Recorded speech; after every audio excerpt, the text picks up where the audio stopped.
Então, boa tarde.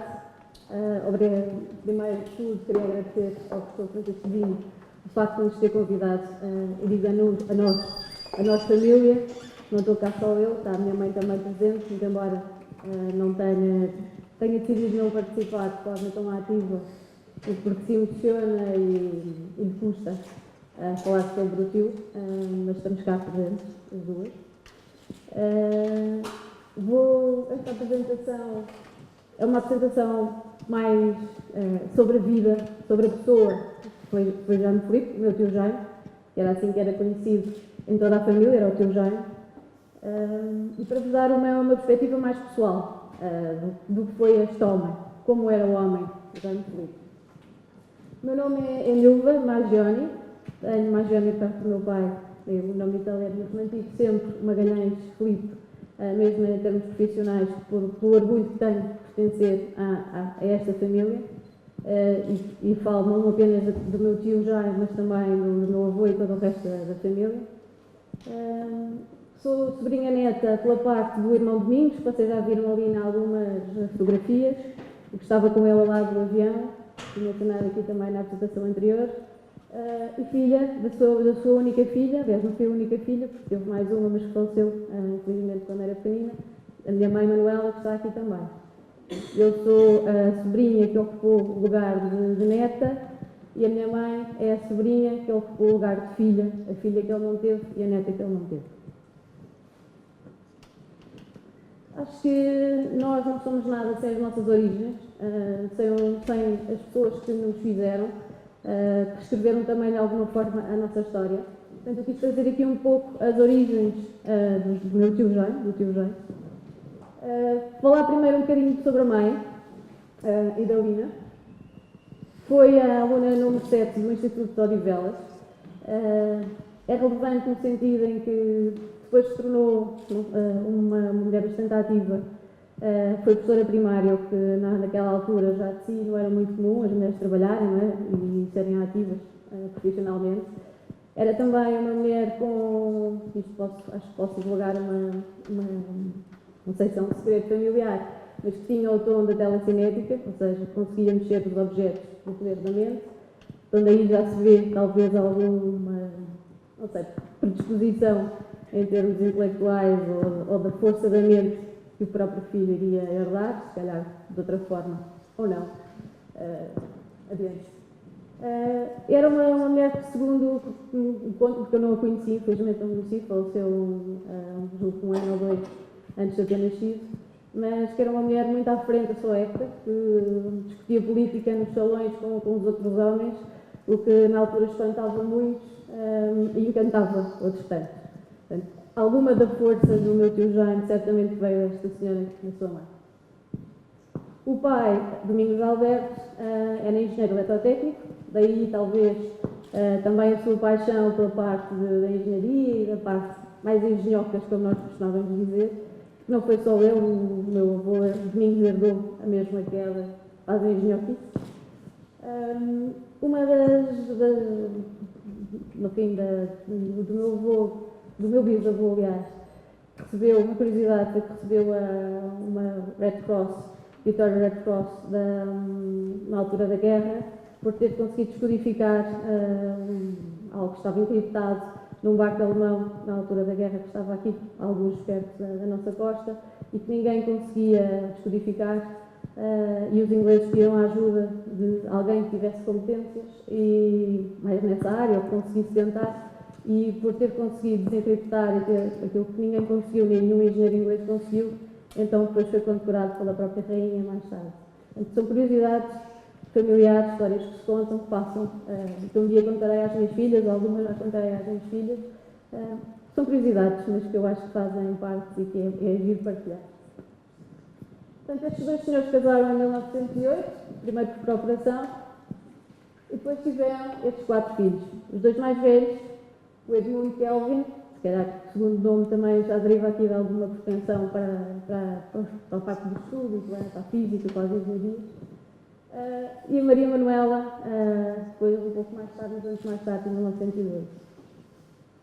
Depois os mais novos, e aqui há algum salto de idades, o meu avô Domingos e o meu tio Jaime. que eram os dois, sendo os dois mais novos, eram também os dois mais próximos em termos de afetividade. Não quer dizer, a minha tia Manuela também esteve sempre bastante presente, mas era mais velha. Julgo que não partilhava tanta cumplicidade que eles tinham também na paixão pela descoberta e lá está, pelas tais engenhocas, como eles diziam. O irmão Edmundo foi uma pessoa que eu julgo que ele nem deve ter recordações, ou não teria recordações, porque aos 14 anos fugiu para a África, na sequência de uma discussão com o pai, meu bisavô, porque era dos irmãos aquele que, visto, não era muito vocacionado para o estudo, e então levou uma valentíssima reprimenda do pai e tentou chamar à razão, mas a resposta foi enfiar-se no barco, sem dizer nada a ninguém, e ir para a África, onde esteve durante anos sem comunicar com a família, portanto, completamente ausente, no fundo, depois da história da nossa família nos anos seguintes. Sei que teve, julgo eu, duas filhas, uma pensou que faleceu, uma estará viva, foi contactada aqui também pelo professor Francisco Dinho, julgo que optou por não vir, não sei por que razão, mas provavelmente também por alguma distância relativamente a esta parte da família, que depois não se manteve qualquer contacto, uma vez que quando retornaram, já foi muitos anos mais tarde, já da data da morte do pai, portanto ele não via desde os 14 anos, portanto, enfim, alguém que ausente toda a família. A minha tia Manuela, infelizmente, também não teve filhos, muito embora tivessem uma paixão também por crianças e seja um dos desgostos, mas não teve. Adotou, ou não foi bem adotar, mas preferiu uma filha de uma empregada que levou para a África com 14 anos, que engravidou lá de um local e de alguma forma sentiram-se responsáveis também por esse acontecimento e, portanto, eles tomaram a responsabilidade de educar essa criança e para mim eu chamei de prima desde sempre. Para mim é uma prima, muito embora não seja, mas foi criada e viveu com eles até casar. Depois o meu avô Domingos, como disse, teve a minha mãe, teve a outra filha, Clarinha, que entretanto faleceu com meningite, com um ano ou pouco menos que isso. Portanto, ficou com a única filha, que será a minha mãe, e o meu tio não teve filhos. Aqui, respondendo também à pergunta que o David me fez há pouco no almoço, foi por opção, não foi por opção dele, foi por opção da minha tia Lina, que não queria ter filhos, porque não queria estragar a figura, uma vez que era ligada à televisão e era atriz, e portanto, nunca quis dar esse gosto ao marido, como que tinha muita pena de não ter de facto filhos. E daí eu ter dito que a relação que nós temos com o meu tio Jaime era uma relação extremamente próxima e que ter-nos ocupado o lugar de filha e de neta que ele não teve. E estes são os 4 irmãos com a mãe. Em termos de arquivo fotográfico, eu vou repetir aqui algumas fotografias que, entretanto, já apareceram aqui no filme que o professor Francisco nos mostrou. Algumas também que apareceram mais tarde também no filme, já mais velhinhos. E, entretanto, também aqui também. Trouxe aqui algumas das minhas memórias, para vocês também se situarem. Portanto, eu conheci o meu tio desde sempre, ele adoeceu, tinha 13 anos, e ele faleceu quando eu tinha 19. Apesar de ser muito jovem, quando ele adoeceu, a minha experiência, a minha partilha com ele foi muito além do que se calhar é comum, lá está, numa sobrinha, neta e de um tio-avô. Até porque as nossas reuniões familiares eram muito fortes e havia uma ligação muito grande entre as pessoas, mesmo com os cunhados, depois da parte também da minha avó. As estruturas familiares eram sempre momentos muito ricos. E eu também, que sou filha única, em vez de me isolar ou de me entreter com outras coisas, o que eu mais gostava era de estar presente na sala junto aos adultos, ouvir as histórias deles. E aprendi imenso com isso. E, portanto, para mim, eu, apesar de viver até aos 13 anos, pronto, e as experiências que tenho, e as memórias que tenho, poder parecer que são infantis, e são, e obviamente têm que ser infantis, é muita da informação que fui recebendo através dele. E pronto, eu gostaria de partilhar aqui algumas dessas memórias, que obviamente são infantis, tratavam-se de uma criança e do seu tio. Uma das coisas que eu achava espetacular no meu tio era, apesar da sua alegria e vivacidade, é uma pessoa extremamente ativa e brincalhona e divertida. E uma das brincadeiras constantes era ao telefone. O meu avô e eu comunicavam-se diariamente, telefonavam todos os dias para saber se estavam bem, como é que tinham feito, durante o dia, o que já de si hoje em dia, se calhar, aos nossos olhos, se calhar não é muito comum. Se pensarem quando vocês têm irmãos, ou quando se calhar ainda vivem juntos, estão a precisar, se calhar, mas se calhar mais para a frente, quantos de vocês ligam aos vossos irmãos todos os dias para partilhar o que fizeram? Poucos, não é? Eles faziam.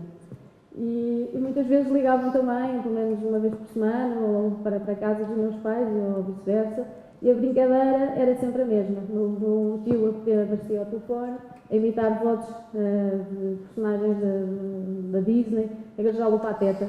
Encarnava o personagem, brincava comigo e eu aceitava a brincadeira como se estivesse do lado lá o Pateta. Portanto, era uma brincadeira nossa que eu recordo com muita piada, porque era muito, diz muito quem ele era.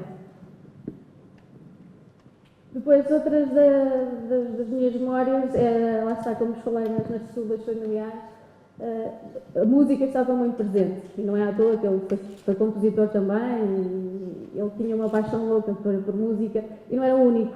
A mãe dele, a minha bisavó, também era convidada para cantar para a rainha na altura, tinha uma voz muito bonita, soprano, não sei, e é comum, uma característica comum na família, todos tocavam piano, e portanto era comum tocar-se a 4 mãos ou 6 mãos. E era uma das imagens que eu tenho de pequena, de facto, eles a tocarem juntos, e sobretudo nos aniversários, cantarem os parabéns a você. Nunca era cantado simplesmente, não é como nós fazemos. Era tocado a 4 ou 6 mãos, e todos a cantarem de forma um bocadinho diferente do habitual. Outra das coisas que eu me recordo, que ficava absolutamente fascinada, era com o piano órgão que ele tinha em casa. Que era um órgão com dois níveis de teclados e que me cima fazia um L. E aquilo para mim era fascinante. E ele punha-me ao colo dele para brincar e para fazer música, inventar músicas com ele e cantar músicas infantis, algumas das quais que eu só descobri mais tarde tinham sido feitas por ele, mas esta para mim é emblemática, do cavalinho do papel. Alguns de vocês já, se calhar, lembram-se desta música, que ele cantava muitas vezes para mim e que tocava ao piano para cantar para mim. E cantávamos os dois. Outra das coisas que eu me recordo, para mim, devia ter, não sei, talvez uns 8, 9 anos. Ele estava, os estúdios da RTP na altura, era na Rua Francisco da Ia, se não me engano é o nome da rua, em Benfica, muito perto agora até do sítio onde eu moro. E a minha avó, não sei porque estávamos juntos, não me recordo do motivo, mas a minha avó quis ir ao cabeleireiro que era lá na rua. E então o meu tio aproveitou para me levar aos estúdios com ele e para me apresentar às pessoas e apresentar-me, lá está, ela perspectiva sempre muito educativa que ele tinha, de querer explicar como é que as coisas funcionavam e não guardar a informação para si, não deixar só apenas o mistério, não é, para uma criança da televisão, não o mistério, não é, como é que a imagem aparecia do lado lá. Eu lembro da preocupação dele de tentar explicar como é que aquilo funcionava, não é? Mostrar-me as câmaras, mostrar-me os operadores, explicar-me como é que aquilo se passava. Eu lembro-me que há alguns dos meus 8 a 9 anos, o que eu me recordei era de umas ondas. Via qualquer coisa com ondas, que não percebia muito bem, eu disse que sim, mas pronto, era a imagem que eu tenho desse episódio. Outra dos episódios que me lembro sempre era dos aniversários dele. Muitos deles, muitos mesmo, eram passados no restaurante Jade, em Lisboa, era um restaurante chinês. Não sei porque ele gostava muito daquele restaurante e gostava da comida chinesa, e então o que eu achava mais engraçado naquela altura, também miúda, era porque era sempre o espírito de partilha, porque não era cada um pedir o seu, sim, todos nós pedíamos um prato, mas ia tudo para aquela mesa grande redonda ou para uma mesa grande, todos experimentavam os pratos uns dos outros, de forma bastante informal, mesmo com amigos dele que a família não conhecia, e que iriam sempre uns quantos, e que também alinhavam naquele espírito familiar e informal que ele tinha. Esta é uma história também curiosa, claro que na altura foi, nós caímos todos, né, em família, com a situação, precisamente porque ele, no trato, era uma pessoa extremamente simples e acessível, e lá está o dito engenhoca. Houve uma vez, uma situação qualquer, que ele teve um problema no carro, e então resolveu, na madrugada, eu vou lá ver o que é que o carro tem. E saiu de manhã, ainda meio em pijama, meio de fato de macaco, assim uma roupa mesmo suja, não é? Porque ele ia trabalhar no motor, portanto ia sujar. Foi buscar uma roupa mais andrajosa que tinha, um fatinho, e foi lá mexer no carro. E a determinada altura apareceu um polícia, segundo o que diziam, ainda inexperiente, daqueles que está no serviço há pouco tempo, e viu na cabeça dele um meliante a tentar assaltar um carro, não é? E perguntou, pediu-lhe a identificação, os documentos do carro, ele tentou explicar, não, e depois, teve aqui um problema, estou a tentar reparar, eu moro aqui em cima, era na Avenida dos Estados Unidos da América, em Lisboa, eu moro aqui no andar tal, a minha mulher está lá em cima, eu vou chamar, mas o polícia, com medo de que aquilo fosse algum esquema, não o quis deixar sair e obrigou a entrar dentro do carro e foram lá para a esquadra, e até que a minha tia Lina recebe o telefonema a dizer que, olha, Melina, vem cá fechar a esquadra. Então, o que é que se passou? Estava a arranjar o carro, apareceu um polícia, olha, estou aqui, olha, vem cá, e pai, traz os documentos do carro, que ele não deixou que ele fosse lá acima, não havia telemóveis, nem nada dessas coisas, nem para confirmar, para dizer, para dar o recado, olha, vem cá abaixo. Portanto, teve que ser assim, foi um bocado a chacota na altura entre a família, a piada de ele ter sido preso. Claro, a minha tia Lina lá, pois lá vês Andrajoso, que é que manda descer, não é? Com estas roupas e tal, sempre a aparência. E ele, perfeitamente descontraído, não ir de pijama, já foi uma grande sorte. Os inventos, lá está, era outra coisa para mim que está bastante presente, não é? Quando eu pensava no meu tio, pensava no inventor também, sabia que ele fazia inventos estranhos para mim, mas que ele lá está mais uma vez tentava explicar. Eu lembro-me muito bem de ele me levar, tinha uma casa na costa, onde ele gostava muito de estar, e tinha, para mim, era uma espécie de garagem, mas oficina, onde ele trabalhava os seus inventos, onde fazia os seus protótipos, onde fazia os seus testes. E lembro perfeitamente ele me levar e me explicar alguns das suas ideias, alguns dos seus inventos. E mais uma vez estou a ver, vamos falar de uma miúda que acompanhou até aos 13 anos. Portanto, ele desde pequenina, que eu me lembro dele perder tempo a querer-me explicar as coisas que ele estava a fazer. Lembro perfeitamente dele documentar, falar da questão do microfone, das bolas de vento, uma ideia simples, e como às vezes as ideias simples dão frutos e que depois são mesmo muito importantes, apesar de serem umas ideias simples. Lembro-me dele ter falado de um telefone, e estamos muito longe ainda da era dos telemóveis, não é? Ele ter falado de um telefone que ele estava a pensar, a conceder, tinha números pré-programados de emergência para se algum surdo-mudo quisesse pedir socorro, não é? E não tinha como, porque não conseguiria falar, e então ter os números pré-programados iam para a polícia ou iam para os bombeiros, para depois poder dar assistência imediata. Portanto, são ideias que eu me lembro, não sei se chegaram a ser concretizadas algumas delas ou não. Lembro-me, obviamente, ele falar do elevador de cadeira de rodas. Lembro-me do outro evento que ele... Lá está, eu lembro-me com as palavras, ou com a ideia de uma miúda de 12 anos, por aí, ou 11 anos.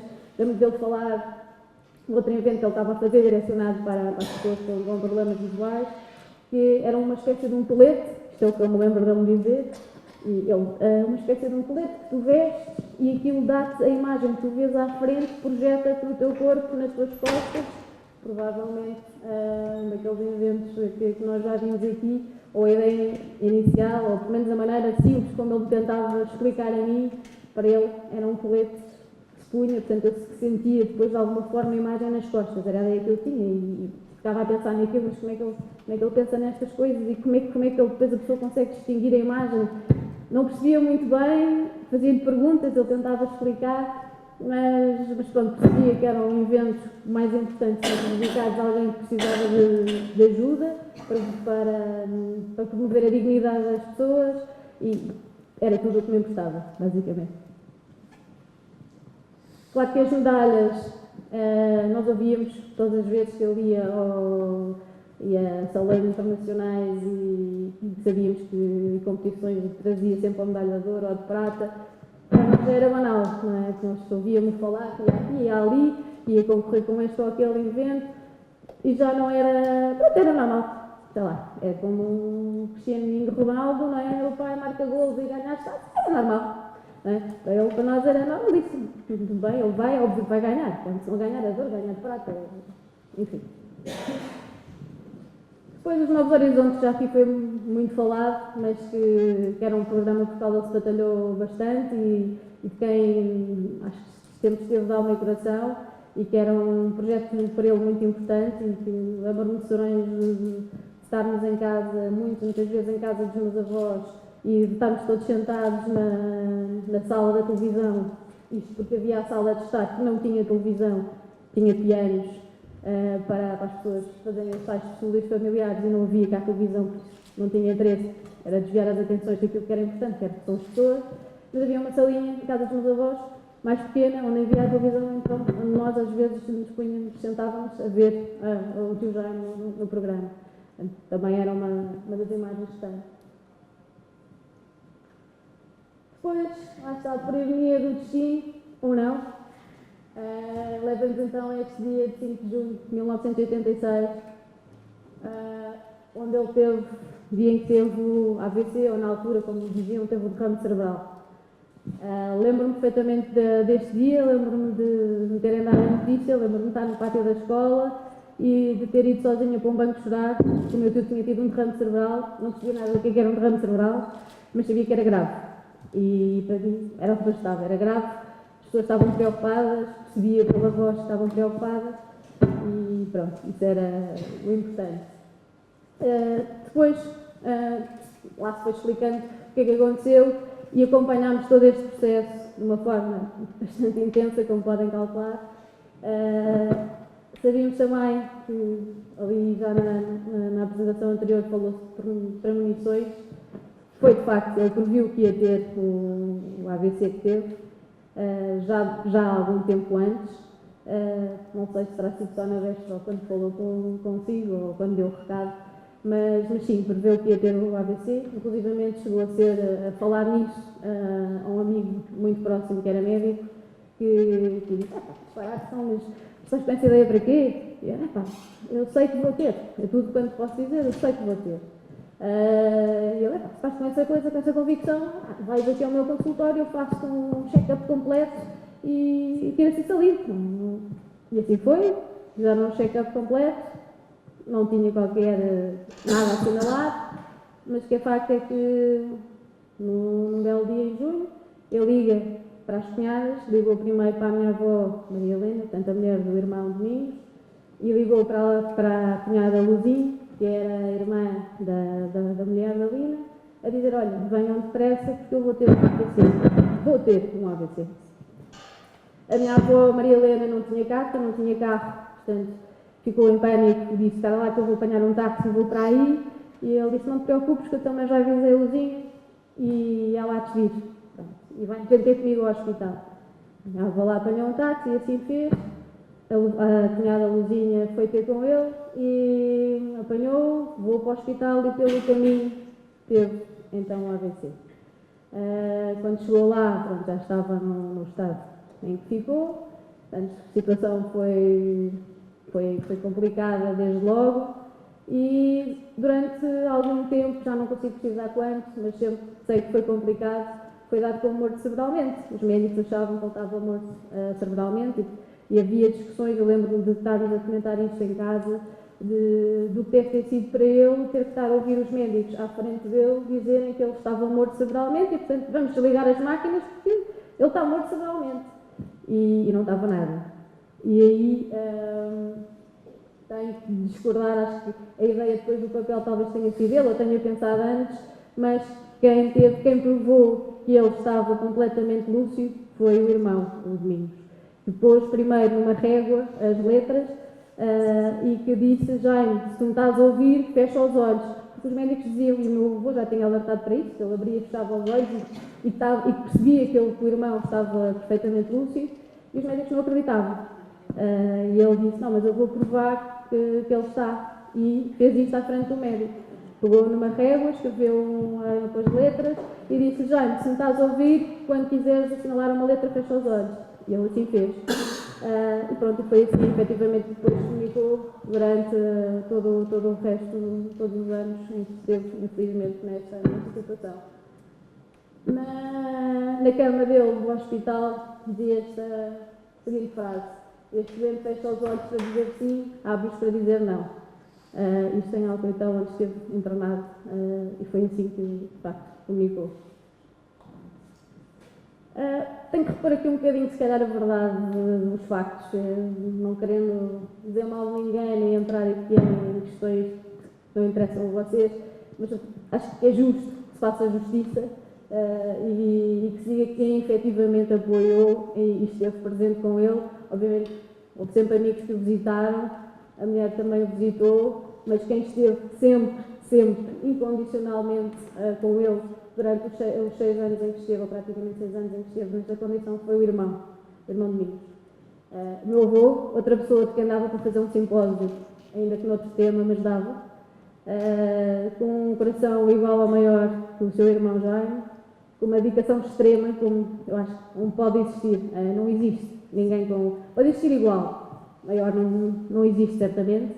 Alguém que era, na altura, além de ter cumprido a função militar, depois, na altura, era professor de matemática e depois da sua atividade profissional, portanto, sempre a seguir às aulas, ia todas as tardes ter com o irmão ao Alcoitão, passar o resto do tempo com ele, dar-lhe o jantar muitas vezes.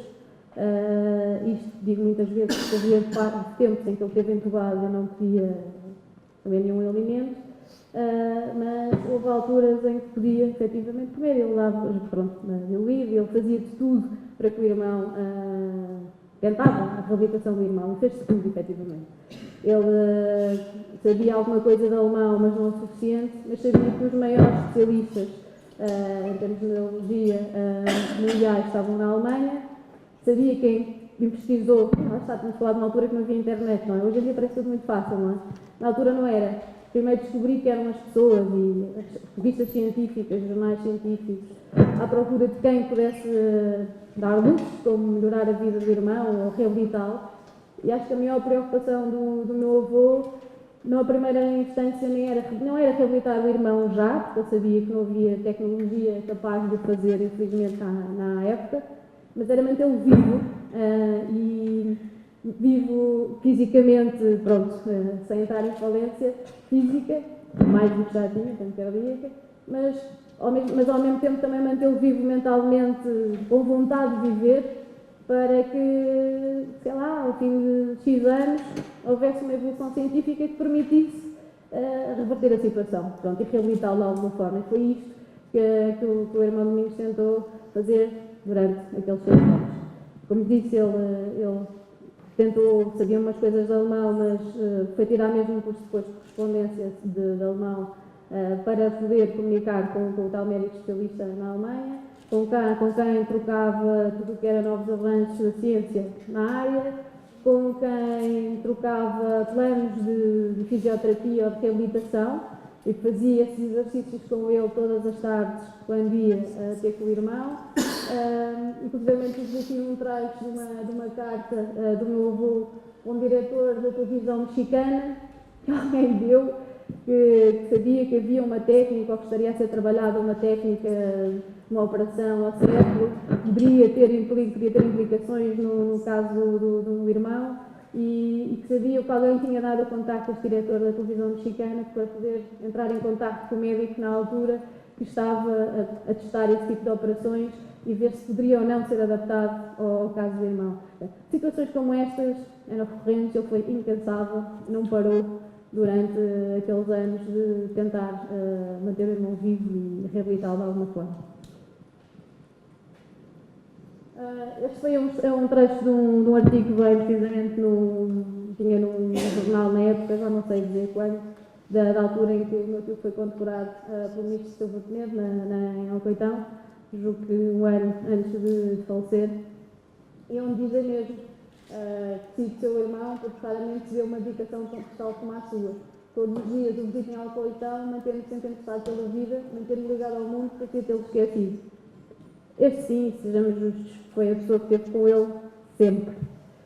Aliás, houve alguma divisão depois na família e daí eu ter, de alguma forma, depois, desde o falecimento do meu tio, eu e o resto da família, desde que ele faleceu até esta data, não termos voltado e procurar as coisas do meu tio, nem em busca de nada do que aconteceu, porque a minha tia ficou viva. Nós somos as únicas pessoas da família que poderíamos ter tido alguma relação com a minha tia e não tivemos, inclusive a própria irmã da minha tia também não tinha grande relação com ela. Mas pronto, as coisas são como são e cada um tem as reações que tem. Temos pena que isso tenha acontecido, mas de facto houve determinado tipo de situações que nos fez desviar um bocadinho e estarmos mais presentes no dia a dia do meu tio. O meu tio recebia as pessoas, lá está, sempre com a mesma inteligência, como foi falado, que sempre teve. Emocionava-se muito, era uma das razões porque eu e a minha mãe acabávamos por não ir com tanta frequência. Lá está, o meu avô ia, já estava mais habituado, era o irmão, estava mais à vontade, já lhe prestava menos e pronto, e, óbvio, acho que era um conforto diário de receber o irmão. A minha mãe era terrível. Nós entrávamos, ele engasgava-se, então quando estava enterrado engasgava-se porque chorava convulsivamente e são memórias muito pesadas. Algumas memórias desse tempo, morangos, para mim está sempre associado ao meu tio, era uma das suas frutas preferidas e o meu avô tinha o cuidado de levar, sempre possível, sempre que arranjava morangos, em condições, de levar morangos para Alcoitão, picá-los e pô-los migalhos, porque ele não podia comer nada sólido, mas pô-los tipo em pasta e dar-lhe à boca ao irmão, sentava-o numa cadeira, o mais que conseguia, porque era difícil mantê-lo, obviamente, em posição fixa, e dava-lhe à boca os morangos. Não sei sequer se ele teria capacidade de gosto, não é? De sentir o que estava a comer, mas certamente, pelo menos, toda a capacidade de imaginar, de saber que era a fruta que ele comia, acho que isso era o que bastava. Os cadernos pretos, já que falámos bastante do modo de comunicação, e estes cadernos pretos eram do meu avô, sentava todas as comunicações diárias, lá está, entre ele e o irmão. Sempre chegava, a regra geral do meu tio, era raro o dia que ele não buscava os olhos, que era sinal que logo quer falar, e depois seguia-se, lá está uma longa conversa entre os dois, ficava registada nesses cadernos pretos. Lembro-me bem dos cadernos pretos que estavam arquivados na salinha da construção em casa dos meus avós, e eu, como miúda curiosa que sempre fui, e por ser uma pessoa de quem eu gostava bastante, muitas vezes até às escondidas do meu avô, porque sei que ele não gostava que eu lesse, porque algumas das mensagens eram bastante pesadas. Eu sempre que eu apanhava distraído, ou dar aulas de piano como dava, ou aulas de explicações de matemática que dava, ia sozinha buscar os livros e ler as mensagens que o meu tio dava. E houve uma que me tocou particularmente. Num caderno lia-se: mata mosquito, canta parede, direito. Para vocês poderem imaginar o que é, não é? As horas que ele certamente esteve a olhar para aquele mosquito, sem poder dizer, sem poder matar, sem poder ter uma ação, tirasse aquele mosquito ali. E pronto, são memórias menos boas, mas. E acho que estes dois irmãos mereciam um fim diferente desta história, mereciam que tivesse conseguido haver um método de reabilitação que lhe permitisse ser a pessoa que sempre foi, e acho que continua a ser, mas pelo menos a dar-nos mais. Certamente hoje estaríamos aqui a falar de mais não sei quantos eventos, mais não sei quantas patentes. Interessam poucas patentes, interessam-me as ideias, interessa-me o coração, interessa-me a missão, o porquê de ter feito o que fez, porque não foi por dinheiro, Nenhuma de nós recebeu um cêntimo de qualquer invenção que ele fez e somos as únicas herdeiras, portanto, posso assegurar que não houve aqui dinheiro para lado nenhum. Houve sim uma missão de ajudar os outros, de ser útil nesta vida, que acho que é isso que andamos todos cá a fazer, ou pelo menos eu assim acredito que é para isso que cá estamos, para ser úteis, para deixar a nossa marca cá de alguma forma, não deixar ver a vida passar, mas fazer algo pela vida, fazer algo pelos outros.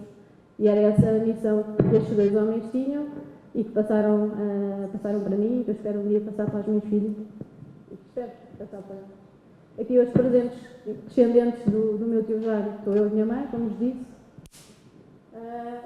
Não estão presentes as sobrinhas bisnetas das minhas filhas, que eu gostaria muito que tivessem estado presentes para poder assistir e ouvir algumas das coisas que foi aqui ditas sobre o seu tio bisavô, mas uma está a fazer os exames nacionais do segundo ano e a outra também está com testes, está no quinto, mas é a Maria Helena, o nome da minha avó, mulher do meu avô Domingos, e a Beatriz, de 11 e 8 anos, são neste momento quem passará o legado do meu tio Jaime para o futuro. Em jeito de despedida, quero agradecer a todos que estão aqui, a paciência de terem esperado para o fim para ouvir esta parte mais pessoal da família. Um obrigado especial ali ao professor Dr. Francisco por todo o trabalho que está a fazer de divulgação da obra da vida do meu tio. E esperando que alguns de vocês que estão aqui, que estão a estudar, que sigam esse exemplo e pelas razões certas, que eram as mesmas que os levou a fazer o que fez. E algumas palavras que eu preciso só ao meu tio. Espero que vos guiem como me guiam a mim. Não a rádio, mas a televisão, a questão dele.